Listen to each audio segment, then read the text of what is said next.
Hello, bachcho. Let's read the question. Question says, let C1 and C2 be 2 points tossed such that probabilities of getting head in a single toss is 2 by 3 and 1 by 3 respectively.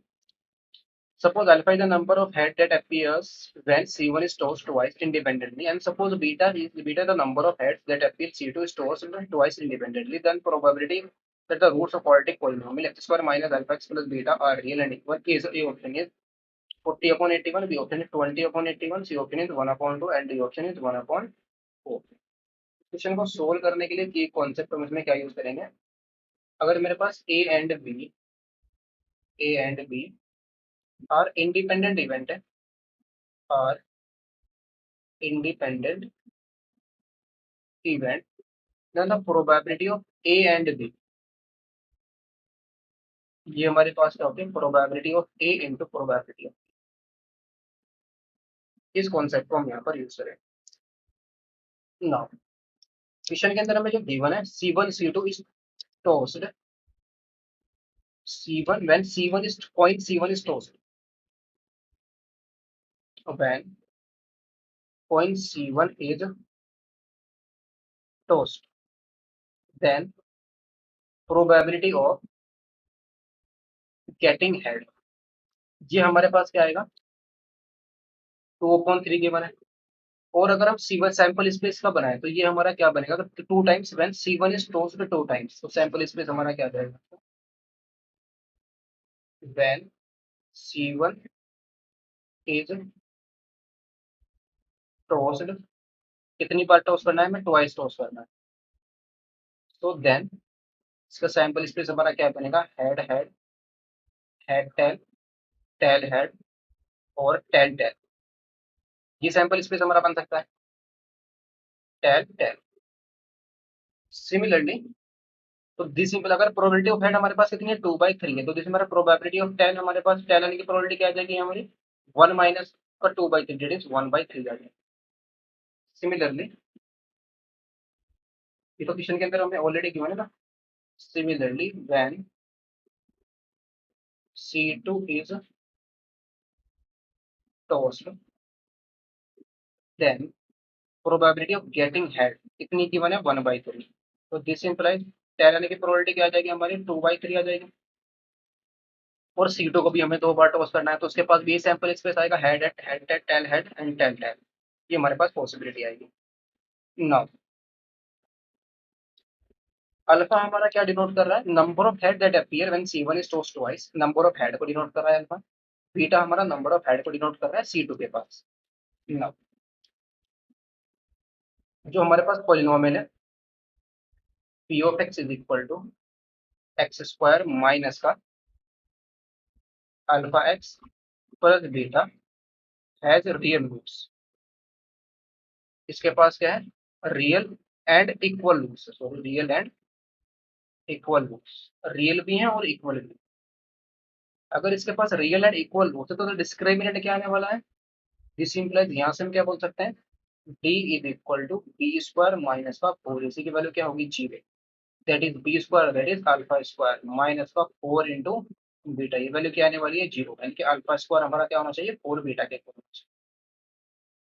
तो यहाँ पर cases क्या possible है, case first,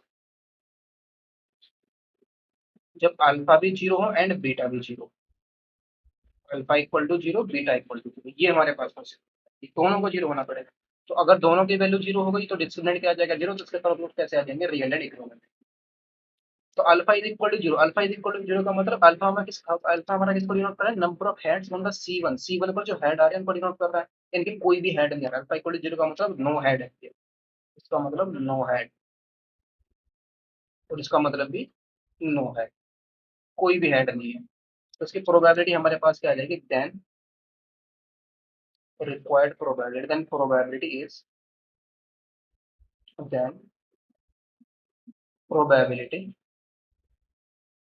P1, इसको P1 नाम दिया, कोई भी हेड नहीं आना चाहिए, यानी कि दोनों पर टेन, फर्स्ट पर भी टेन हो दूसरे पर भी टेन हो, इसकी प्रोबेबिलिटी हमारे पास क्या आ जाएगी, टेन आने की प्रोबेबिलिटी क्या है हमारे पास, टेन आने की प्रोबेबिलिटी, इनके फर्स्ट पर भी टेन आ रहा है और सेकंड पर भी हमारा टेन आ रहा है, दोनों पर टेन टेन होना चाहिए। तो टेन आने की प्रोबेबिलिटी फर्स्ट केस में हमारे पास कितनी थी, 1/3, तो 1/3 इंटू 1/, ये तो टैल आने की, दोनों पर टैल आएगा तो उसकी प्रोबेबिलिटी आ गई। एंड यहाँ पर दोनों इंडिपेंडेंट है, एंड फिर सेकंड पर भी टैल क्या आना चाहिए, टैल ही आना चाहिए। तो टैल आने की वहां पर प्रोबेबिलिटी हमारे पास क्या थी, 2/3। तो यानी कि 2/3 इंटू में क्या आ जाएगा, 2/3, तो ये आ जाएगा हमारा 4/81। Case second, case second, if अगर हम अल्फा की वैल्यू क्या ले लें, 2 ले लें, तो देन बीटा को हमें क्या लेना पड़ेगा, 1 लेना पड़ेगा, यानी कि alpha equal to 2 and beta equal to 1, इसको सेटिस्फाई कर देगा। बिकॉज अल्फा का स्क्वायर 4 आ जाएगा और 4 इंटू 1 कितना जाएगा, 4 आ जाएगा। तो ये डिस्क्रिमिनेंट हमारा क्या आ जाएगा, 0, तो रूट्स हमें क्या मिल जाएंगे, इक्वल मिल जाएंगे। तो देन प्रोबेबिलिटी, तो ये प्रोबेबिलिटी हमारे पास क्या आएगी, इसको हम P2 नाम दे देते हैं।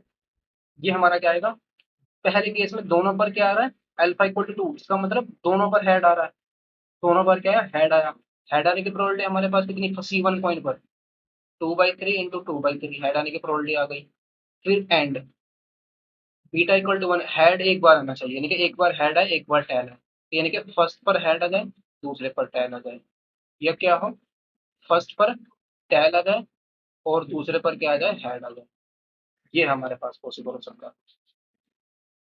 इनटू में क्या आएगा हमारा, फर्स्ट पर हेड आया दूसरे पर टैल आ गया, या दूसरे पर पहले पर टैल आया दूसरे पर क्या है, हेड आया, ये पॉसिबिलिटी बन सकती है। तो यहाँ से हमारे पास 4/9, और इंटू में कितना जाएगा, 2, यहाँ से 2 टाइम्स आ जाएगा, तो 2 2 जा 4, ये हमारा 2/9, और ये कितना जाएगा हमारे पास, 2/9 आ जाएगा। तो 2/9, 2/9, तो 4/9 आ जाएगा, तो ये वाली कितना आएगी, 16/81। तो रिक्वायर्ड प्रोबेबिलिटी हमारी क्या आ जाएगी, रिक्वायर्ड, यही दो केस पॉसिबल है, इसके अलावा कोई भी केस यहाँ पर पॉसिबल नहीं होगा। रिक्वायर्ड प्रोबेबिलिटी हमारी आ जाएगी, दोनों प्रोबेबिलिटी को ऐड कर देंगे, P1 प्लस P2, तो कितना था हमारा, 4/81 था फर्स्ट केस में, ये हमारा 16/81 है, तो कितना आया, 20/81। तो ऑप्शन कौन सा करेक्ट हो जाएगा हमारा, option B is the correct option. Hope you understood it, best of luck, thank you.